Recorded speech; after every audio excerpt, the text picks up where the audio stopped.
모르니까 하는 말씀으로 이렇게 말씀을 일단 한번 보려고 합니다. 예, 우리가 이제 남북이 나뉘었잖아요. 그렇죠? 남북이 나뉘어지게 되면서 우리가 오랜 시간 단절이 되고 그러면서 서로 간에 이제 다른 것들이 참 많아진 거. 뭐 교류를 안 하다 보니까 어쩔 수 없죠. 서로 달라진 것이 참 많아요. 그래서 우리가 통일이 된다고 하더라도 이것에 대하여서 염려하는 부분들이 참 많죠. 어떻게 보면은 그냥 이렇게 너는 너, 우리는 우리 라고 하는 그 각기 어떤 그런 나라로서 가는 것이고 맞지는 않을까 하는 이제 그런 이야기들도 많이 합니다. 그러면 이것이 우리나라의 어떤 현실이라고 한다면 또 이스라엘도 마찬가지였죠. 옛날에 북이스라엘과 남유다가 나뉘어져 있을 때 그들이 비록 한 나라, 그렇죠, 한 민족이긴 했지만 서로 나뉘어져서 교류하지 아니하고 뭐 정치적인 이유로 종교적인 이유로 서로 구분되어져 가지고 이렇게 살아오던 때가 있었어요. 그래서 이 남유다든 북이스라엘은 서로 이렇게 뭐 하나가 되기보다는 늘 싸우고 뭐 쳐들어가고 하는 어떤 그러한 관계가 이제 오랜 시간 지속이 되게 되어졌죠. 그런데 역대하 19장에 오니까 지금까지와는 조금 다른 모습을 보여주기를 시작한다는 거예요. 그게 뭐냐 하면 남유다와 북이스라엘이 혼인을 함으로 인하여서 서로 이제 친인척이 되는 어떠한 그러한 관계가 되어지거든요. 남유다의 여호사밧 왕과 북이스라엘의 아합 왕, 이 두 가문이 서로 결혼을 하게 되어집니다. 어떻게 보면은 서로 나뉘어져 있는 것을 하나로 모으기 때문에 이것이 한 나라가 되어지기 때문에 하나님 안에서 선한 일이 나고 우리가 생각할 수도 있죠. 하나님은 이스라엘 사랑하신 것이지 북이스라엘이나 남유다나 나뉘어서 사랑하신 것이 아니잖아요. 그러나 이 일이 어떻습니까? 하나님이 보시기에 좋은 일이 결코 아니었다 하는 거예요. 왜냐하면 남유다에 있는 여호사밧 왕은 하나님께서 기뻐하시는 선한 왕이었지만 북이스라엘에 있는 아합 왕은요 역대 왕 중에서 가장 악한 왕, 가장 나쁜 왕, 그러한 왕이었단 말이에요. 역대하 18장 말씀에 보면 하나님이 여호사밧과 함께 하셨다라고 말씀합니다. 이전까지도 남유다는요 몇몇 왕들이 경건한 왕들이 세워졌어요. 근데 경건하기는 하되 또 이들이요 또 온전한 경건함까지는 나아가지를 못했어요. 그들이 못했던 것 중에 하나가 뭐냐면 신당과 아세라 목상들을 제거하는 것, 뭐 이제 이런 것들이 조금 부족한 것들이 있었는데요. 이 여호사밧은 그러한 일들을 다 이루어냈고 또 말씀을 가르치는 자들, 그러니까 율법사들을 이렇게 전국으로 이제 순례를 시키면서 말씀을 가르치는 그러한 일들을 하게 되어졌죠. 그러니 하나님 보시기에 어떻습니까? 참 선한 것. 하나님이 보시기에 선하면 어떨까요? 하나님이 도와주시죠. 하나님이 은혜를 주셔요. 남유다 아주 작은 나라입니다. 그럼에도 불구하고 다른 주변에 있는 나라들이 이 남유다를 바라보면서 두려워하는 거예요. 이 남유다를 오히려 두려워하면서 그들 가운데에 평안함이 넘쳐나게 되어지는 어떤 그러한 일이 있었어요. 자, 그럴 때에 이 북이스라엘은 아합 왕이 다가오는 거예요. 북이스라엘 그 아합 왕이 와가지고 우리 함께 결혼함으로써 우호적인 관계를 맺자 하게 되어졌지만 이로 인하여서 화가 되어져서 이제 전쟁 가운데 대패하게 되어지는 어떤 그런 결과가 되어집니다.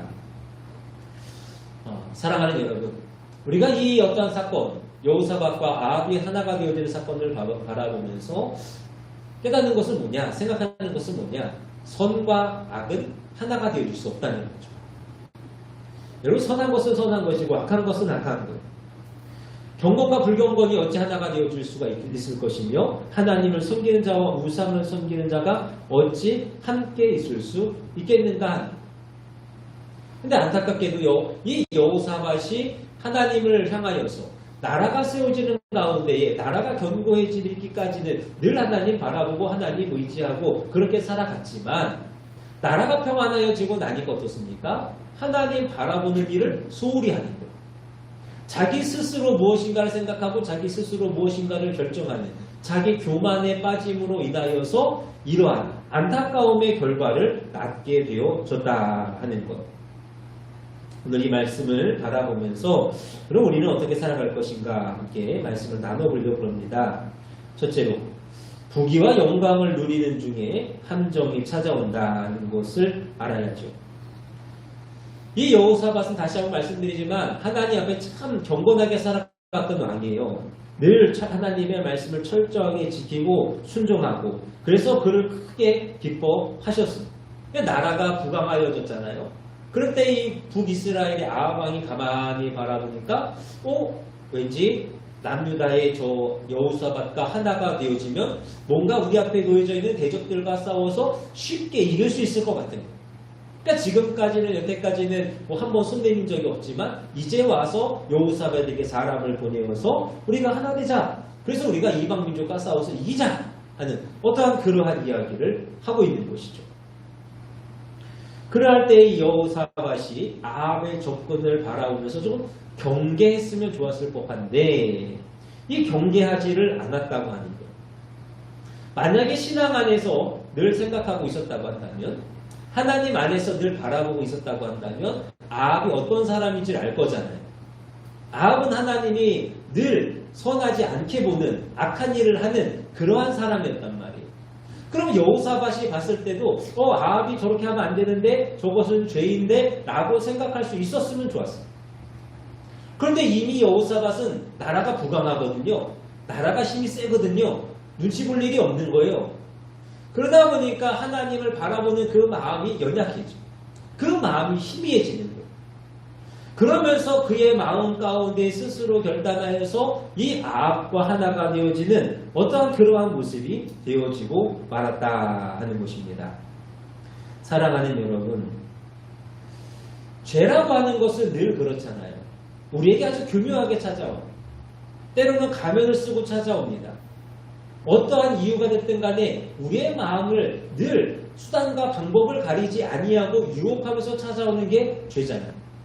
그럴 때 우리가 이것을 어떻게 바라볼 것이고 어떻게 이것을 깨닫겠어? 영적으로 민감한 자들이 되어줄 수 있어야 한다는 거예요.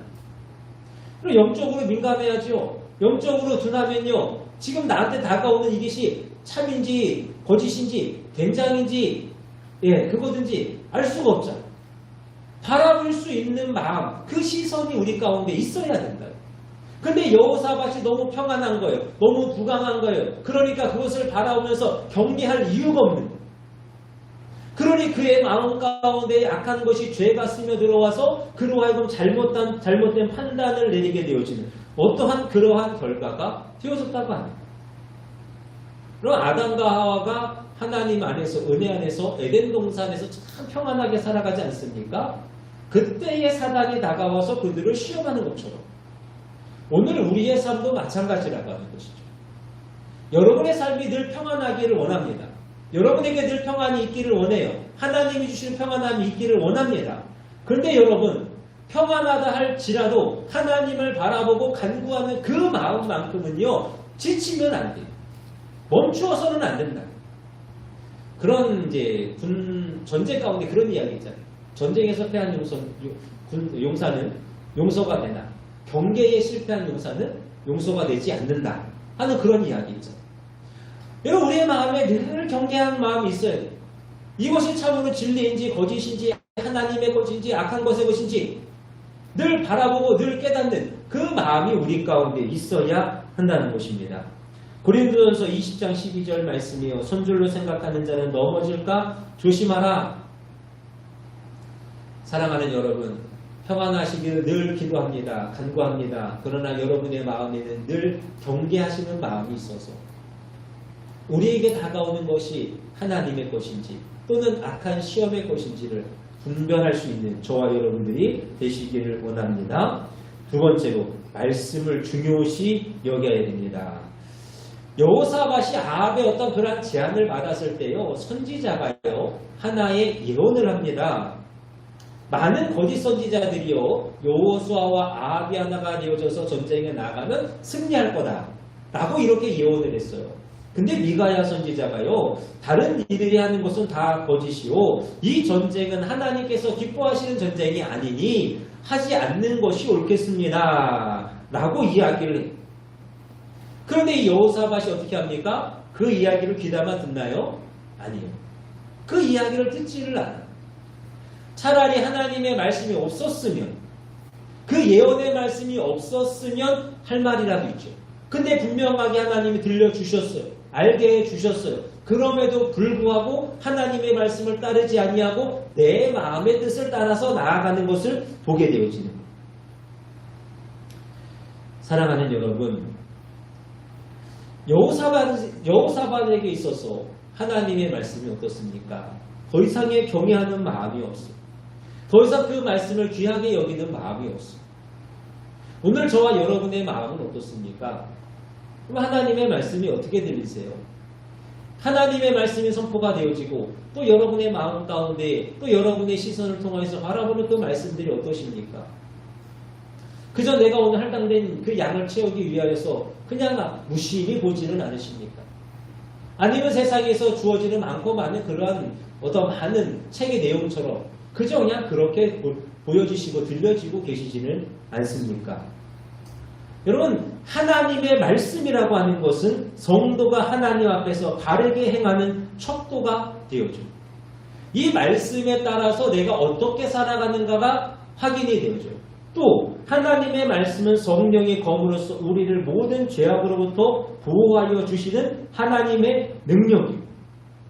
예수님께서도 사단이 공격할 때에 하나님의 말씀으로서 그 모든 것들을 이겨냈습니다. 그런데 이 모든 것들은 하나님의 말씀을 귀하게 여기고 그 말씀을 경외하고 그 말씀대로 살아가고자 할 때에 이루어지는 일. 오늘 그 말씀이 내 안에 얼마나 중요한가. 그 말씀이 나에게 별로 의미가 없고 그 말씀이 나에게 별로 다가오는 것이 없는 그러한 마음이라고 한다면요. 여러분, 성령의 검이 무슨 의미가 있겠어요? 예수님처럼 말씀으로 선포한들 무슨 의미가 있겠어요?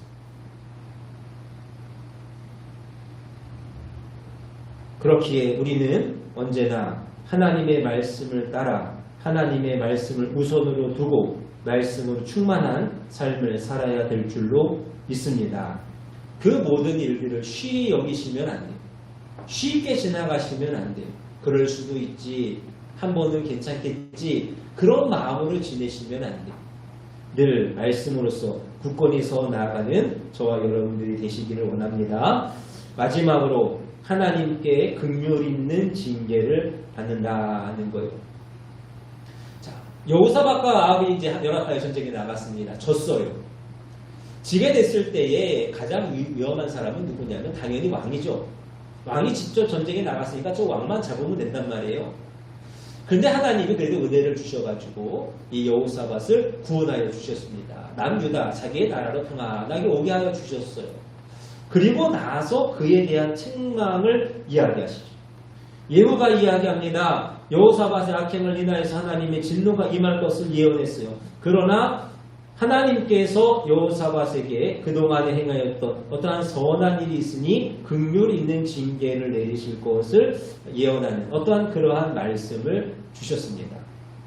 여호사밧이 분명히 실수한 거예요. 잘못한 것입니다.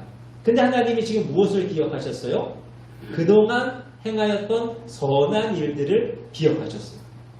그리고 그것을 통하여서 하나님께서는요, 긍휼 있는 모습으로서 그에게 징계를 내려주셨다는 것이죠.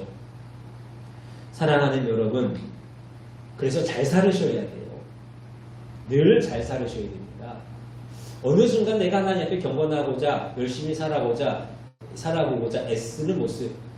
근데 또 어느 순간인가는 우리의 마음이 좀 지칠 때가 있잖아요. 그래서 마음속에 그래 내가 또 열심히 살았으니까 잠깐 머물러도 되겠지, 잠깐 멈추어도 되겠지 하는 생각이 들 때도 있어. 그런 유혹이 다가올 때도 있어. 뭐 내가 죄만 안 지으면 되지 않을까. 내가 그렇다고 해서 세상을 사랑해서 나아가는 것도 아니고 우상을 숨기는 것도 아니고 하나님을 반하여서 죄를 짓는 것도 아니고. 여러분 그런 마음이 들지 않겠어요? 그러나 하나님께서는요 우리의 일거수일투족을 바라보시는 거예요. 다 알아보시면서 그것을 기억하시면서 나중에 그것으로 우리에게 저울이 되게 하여 주신다. 그럼 우리는 연약하거든요. 부족하거든요. 그럼 우리의 연약한 모습 그대로 하나님께서 징계하신다면 어떻게 되어질까요? 누구 하나 살아날 사람이 없어. 누구 하나 구원받을 사람이 없어. 그런데 하나님께서는 긍휼하셔서 우리의 연약함만을 바라보시는 것이 아니라 때로는 우리의 선한 것, 우리의 애쓰는 것, 우리의 경건한 것을 기억하셔서 그것을 통하여서 긍휼 있는 그러한 징계를 내리신다. 여러분 잘 들으세요. 그렇다고 해서 우리가 이만큼 선하게 살았으니까 이게 보험이 되어졌네? 요만큼 악한 짓을 좀 해도 괜찮지 않겠어? 라는 마음을 가지시라는 게 아니에요. 그러면 나쁜 거예요. 그렇죠? 그건 나쁜 거예요. 하나님의 긍휼을 이용하는 거예요. 제가 드리는 이 말씀의 요점은 뭐냐? 여러분 포기하지 마시라는 거예요. 실수할 수 있잖아요. 잘못할 수 있잖아요. 죄 지을 수 있잖아요. 아담과 하와와 같이 하나님 앞에 정말로 극단적인 징계를 받아가지고 에덴에서 쫓겨나고 사망에 이르는 어떤 벌을 받을 수 있잖아요. 그래도 포기하지 마시라는 거예요. 하나님은 우리의 죄악된 것만을 기억하시는 것이 아니라 우리가 행하였던 그 어떠한 선한 일들도 생각하사 그것으로 우리의 악한 것을 덮어주시면서 긍휼하심으로써 우리를 이끌어주시는 그러한 하나님이시다. 그러니 우리의 삶에 실패가 있고 또 절망이 있을지라도 낙심하지 아니하고 하나님을 바라면서 주님, 주의 은혜를 구하고 주의 자비하심을 구하고 하나님의 긍휼하심을 구하여 나아가서 비록 징계를 받을지라도 긍휼 있는 징계를 받을 수 있는 그런 우리의 삶이 되어줄 수 있어야 된다는 것입니다. 저와 여러분의 삶이 그러한 삶이 되실 수 있기를 원합니다. 그래서 매일매일 살아가실 때마다 하나님의 은혜를 바라면서 그의 긍휼을 구하시면서 살아가셨으면 좋겠습니다. 그 은혜를 생각하시면서 날마다 부지런히 열심히 하나님 앞에 바르게 살아가는 저와 여러분들이 다 되시기를 원합니다. 그것이 어느 날 우리 가운데 소망이 되는 줄로 믿습니다. 말씀을 정리합니다. 평안할 때 우리는 더욱 경계할 수 있어야 합니다. 하나님의 말씀 앞에 우리는 더욱 바로 서 나아갈 수 있어야 합니다. 그리고 우리의 마음 가운데 우리의 삶 가운데 주시는 하나님의 긍휼하심을 입을 수 있음을 깨달아야 합니다. 이것을 기억하셔서 비록 여호사밧과 같이 실수할 수 있지만 다시금 하나님이 그를 세우시고 다시금 하나님이 그를 구원으로서 인도하셨던 것처럼 여러분의 삶이 늘 하나님의 구원의 역사가 하나님의 세우심의 역사가 멈추지 아니할 수 있기를 주님의 이름으로 축원합니다. 기도하겠습니다.